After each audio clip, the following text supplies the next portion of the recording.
तहरीक इंसाफ के रहनुमा फवाद चौधरी कहते हैं कि महंगाई की 31% शरह के साथ तारीख की बुलंद तरीन सतह पर इस वक्त है। खतरा इस बात का है कि अगर मुल्क में किसी क़यादत के बगैर एहतजाज शुरू हो गए तो उस इंतशार को कौन रोकेगा।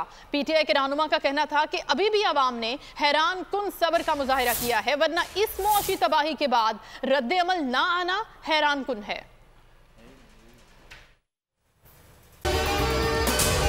अगर आपको ये वीडियो पसंद आई है तो हमारे चैनल को सब्सक्राइब करें और बेल आइकन को प्रेस करें।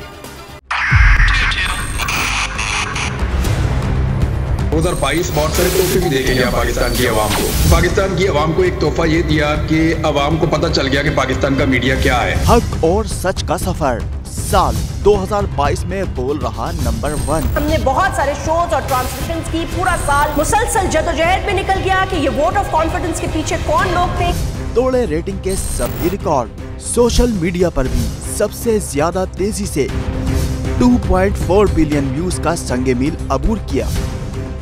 एंकर्स को भी आवाम में सबसे ज्यादा मकबूलियत मिली और सोशल मीडिया पर भी बोल रहा सब पर सब्सक्राइब करें और बेल दबाएं ताकि कोई खबर रह न जाए।